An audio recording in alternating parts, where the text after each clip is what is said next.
¿Qué tal, amigos? En este momento estoy en Chilca, pero el caso que vamos a escuchar no ocurrió aquí en este centro de los avistamientos ufológicos y del misterio en general, sino ni más ni menos que en Ventanilla.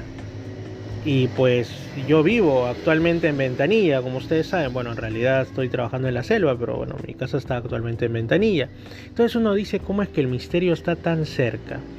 Resulta que este es un relato que le contó aquí al amigo Iván un taxista que pues involucra un objeto que sale de una laguna, pero no busquen esa laguna porque actualmente ya no existe. Cuando uno llega a Ventanilla y va por la avenida La Playa, hay una laguna que es la más cercana, la principal, que tiene una caseta, es una propiedad privada, según mencionan, y que en el pasado fue mucho más grande, lo cual también se nota porque la han cercado, que da pena y miedo, ¿no? Digo, Dios mío, un poco más y ya construían encima de la laguna, pero sigue siendo bonita. Y después están las otras lagunas que también ya se las quieren depredar, que están para el lado de la playa. Pero cuando tú miras bien, y en realidad está sumamente visible, al otro lado de esa laguna, en la avenida La Playa, siempre brota agua del subsuelo, por más que ya hay casas, eso ya está invadido.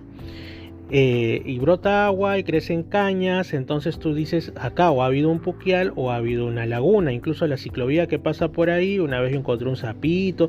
Es decir, la naturaleza siempre vuelve por lo suyo, es el ser humano el que invade. Pero no estamos aquí para dar una charla ecológica en este momento, sino porque acá el amigo Iván nos va a comentar una historia que le relató un taxista, porque ustedes saben que Ventanilla también es tierra del misterio. ¿Qué tal, Iván? ¿Cómo estás? Por favor, relátanos esta historia tan interesante. Sí, ¿qué tal? ¿Cómo están todos, amigos? Buenos días. Esto aconteció más o menos a fines de los 90s casi, ¿no? Todavía no se poblaba lo que era Pachacútec realmente, ¿no? Habían ciertas casas, casuchas diría yo, o casas de esteras, ¿no? En la parte alta de Pachacútec. Y habían frente a la laguna principal dos lagunas, digamos, también de regular tamaño, pero que permitía caminar por en medio de ambas, ¿no? Era una zona donde antes sacábamos carrizos y eso para hacer cometas. Lo que cuento fue con el taxista mientras yo esperaba en Avenida Alfonso Ugarte en Lima, ir a mi casa con dos computadoras. ¿Y qué pasa? Ningún taxista me quería llevar a Ventanilla y ya eran cerca de las 7:30 de la noche, algo así, y nada, paraba un taxista, por favor, voy a Ventanilla que tengo que llevar estas cosas. Nadie me quería llevar, pero en eso el semáforo en rojo obliga a detenerse al resto de taxis, y yo vuelvo a intentar con un taxista que me había negado. Y le digo, señor, por favor, lléveme, le pago lo que usted me diga, pero lléveme. Y el señor agarra y me dice, ya, dame 50 soles y te llevo a Ventanilla. Pero ¿a qué zona de Ventanilla es? Es a la entrada, nomás le digo, la urbanización naval.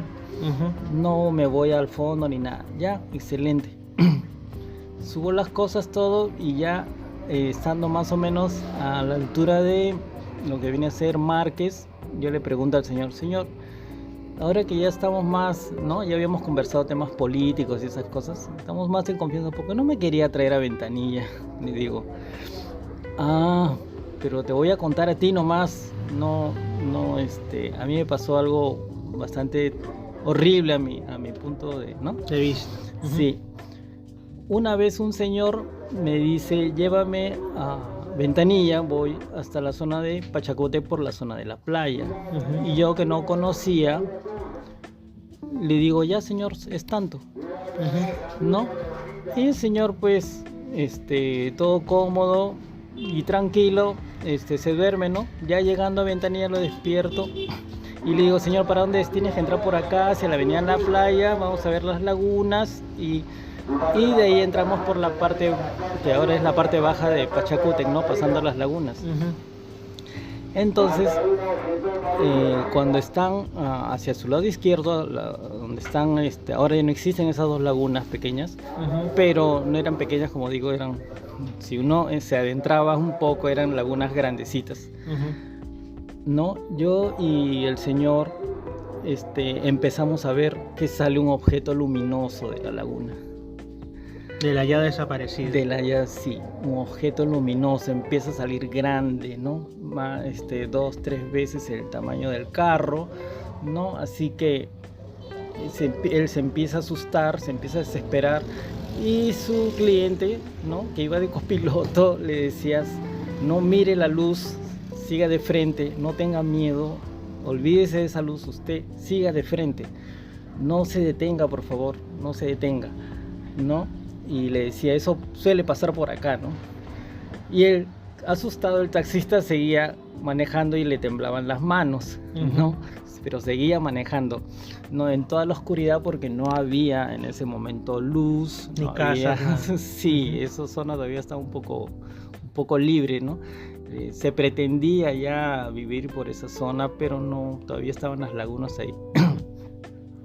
Entonces, cuando logran pasar, él seguía viendo el objeto que estaba sobre la laguna, ¿no?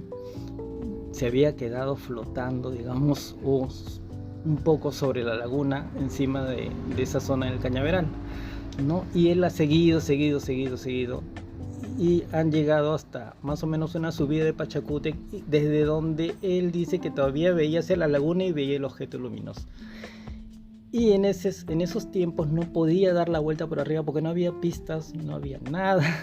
Él hubiera querido salir por otro lado, pero se veía obligado a volver a pasar por el sitio.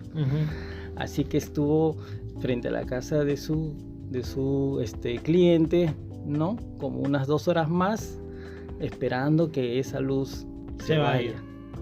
Hasta que en un momento desaparece la luz y él dijo: esta es mi ocasión, y escapa por la misma ruta que había venido, a toda velocidad, embalado, hasta que llegó, pues, lo que ahora viene a ser el paradero teléfono, ¿no?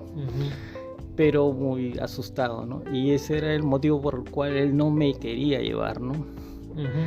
Y dime, ¿tú crees que la negativa de los otros taxistas, o sea, hasta ahora es complicado regresar a Ventanilla cuando uno se le hace tarde, o en cualquier momento en realidad, que por ejemplo el otro día me pasó algo así, ¿no? Yo estaba en una reunión en Los Olivos y los carros no querían ir a Ventanilla, hasta que uno me cobró más o menos lo mismo que a ti. Me cobró 47 soles para llegar hasta allá. Entonces eso es común, pero ¿tú crees que la negativa de algunos de los otros taxistas haya sido por un tema de lejanía, que dicen me regreso vacío, no me conviene, o que también podría ser porque observaron cosas por ahí y habían quedado un tanto asustados por estos sucesos anómalos? Desde tu punto de vista, ¿cómo lo ves? Yo pienso, cuando él me dijo que sentía temor de ir a esa zona, pensé que me iba a contar la clásica de que me robaron el carro. Me robaron el carro y me dejaron en la playa y no, me botaron por ahí, ¿no? Como se dio el caso una vez, que envolvieron un cuerpo en bolsas y lo arrojaron por ahí cerca de las lagunas, ¿no? Una especie de un caso trágico o algo parecido, claro, ¿no? Claro. No esperaba la del ovni, no esperaba que me dijera hay un platillo volador saliendo de la laguna. Ahora, lo curioso es que esas lagunas supuestamente no son excesivamente profundas, ¿no? O sea, sí. Porque ahora esa laguna en específico que mencionas está totalmente tapada, la tierra está totalmente endurecida, hay casas, hay hasta un restaurante por ahí, sí. El Socotroco creo que se llama.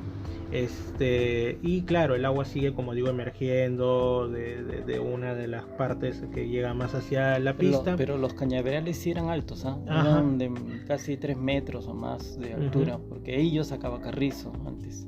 Sí, pero yo digo, ¿seguirán pasando cosas en esa zona en ausencia de la laguna? Algunos dicen que estas masas de agua ejercen como portales, ¿no? No lo sé, o sea, eso ya es especulación New Age ufológica y todo eso, pero de la laguna que aún queda, gracias a Dios, aún no le hacen nada, pero bueno, también surgirán cosas, pasarán situaciones, no lo sé, pero es llamativo, ¿no? Pero casos ovni en Ventanilla por supuesto que hay, ¿no? Como este icónico que salió en una portada, si no me recuerdo, era de Oiga, ¿no? De última hora, creo. O de última hora era más bien, de estos 3 objetos sí, oscuros en el cielo ya en los 80 también, si no me equivoco fue. En 77 creo que sí. Claro, 76, ya para 77 por ahí. Ya segunda mitad de los 70, ya justo en esa época picante desde el ufológico de nuestro país, cuando también estaba Misión Rama, el grupo acá de la señora Maruja Soler y todos ellos en la zona de Chilca, y habían otros núcleos, vamos a decirlo así, de avistamientos en el Perú y en otras partes del mundo. Ahora, volviendo a Ventanilla, tú mencionas, como digo, ¿por qué hago referencia a que la laguna que aún existe, pues no tiene excesiva profundidad, lo cual es totalmente notorio, sobre todo cuando el agua está muy baja por temporada y tú notas que ahí nomás está la tierra, el fango, que parece que las aves estuvieran caminando sobre las aguas, amén, porque está en realidad en tierra. Pero tú dices que incluso ahí hubo un lamentable hecho muchos años atrás de que un niño se hundió, y uno dice, ¿cómo es que esto pudo haber ocurrido si tú también comentas que entrabas y el fango a lo sumo te llegaba pues a unos escasos centímetros? Cuando uno pone los pies dentro de la laguna, llegaba así a los tobillos, media pierna, hablo de que el fango, o sea, dentro de la laguna, pero el agua nos llegaba más o menos al pecho. Estoy hablando que yo entraba a esa laguna cuando tenía 10, 11, 12 años. ¿No? O sea, ese era lo más profundo que he entrado, es el agua que me llega al pecho en la laguna, ¿no? Más el fango que se hundía, que digamos que sería 1 metro, ¿no? Entre agua y fango. Sí. Bueno, si era un niño muy pequeño, claro, puede haber sido algo así, ¿no? Aunque ahora parece que es menos, diera esa impresión. Pero lo más importante, lo más resaltante es el hecho de ese objeto luminoso. ¿No te dijo la forma, si era discoidal, circular? Forma de platillo nomás, de platillo luminoso, ¿no? Una luz no blanca, pero sí media amarillenta, ¿no? Media amarillenta, eso describía él, ¿no? Ahora, él dice saliendo de la laguna, pero realmente él la seguía viendo flotando. Para mí que el objeto estaba en los cañaverales y se encendió, ¿no? Y su cliente pues diciéndole, señor, siga de frente, no mire la luz, ¿no? Lo cual indicaba que muy probablemente este cliente ya había tenido un suceso anómalo antes y sabía, acá pasan estas cosas, si nomás no lo vea, porque actuar con esa falta de sorpresa, pero sí como ya sabiendo lo que hay que hacer para, ¿no? Autocontrol. Exactamente, ¿no? Autocontrol. Entonces, no he escuchado este tipo de casos ahí. Quizás se fue la laguna, se fue el portal o lo que fuera, como dirían algunos. Pero qué llamativo, es lo que yo siempre digo, uno nunca sabe dónde está parado, uno no sabe si el lugar en el que vives, transitas, te diviertes, amas, etcétera, en el pasado fue un lugar de encuentros extraños, ¿no? Algo que también se ve, por ejemplo, en la toponimia. Bueno, en Chilca no hay mucho de eso, pero sí, por ejemplo, en calles del centro de Lima, la calle del Milagro, etcétera. O sea, donde uno no piensa que pudiera ocurrir, en algún momento ocurrió lo extraño y no se sabe si en el futuro puede volver a acontecer. Qué interesante este caso. ¿En qué año dices, amigo, que ocurrió? Eso ha sido a fines de los 90s. Eso ha sido, el señor me dijo, eso ha sido a fines de los 90s. Y que para él no era de mucho agrado recordar eso, ¿no? De hecho. Le temblaban las manos, manejaba con los brazos temblorosos, dice él, ¿no? Viendo que algo le podía pasar en plena oscuridad, ¿no? Esas cosas no era algo... Pero era pues... yo conozco bien esa zona, como te decía, yo he cortado carrizo, yo he pasado por en medio de esas 2 lagunas, sé de qué dimensión estamos hablando de las lagunas, ¿no? El objeto luminoso y eso sí fácilmente puede haber estado más que sumergido, pienso yo, oculto, porque los cañaverales eran de 3 metros de altura.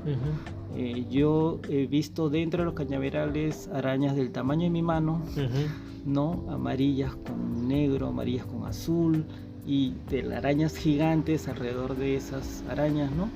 O sea que no era algo pequeño. si las lagunas tenían su grandeza, digamos, también estaba lleno de aves de día, que a veces uno veía que las aves se escondían dentro, ¿no? ¿No? Pero sí fácilmente se puede ocultar algo ahí, ¿no? Yo siempre me pregunto quién es el alcalde salvaje que tapió eso, que ha cometido ese atentado ecológico.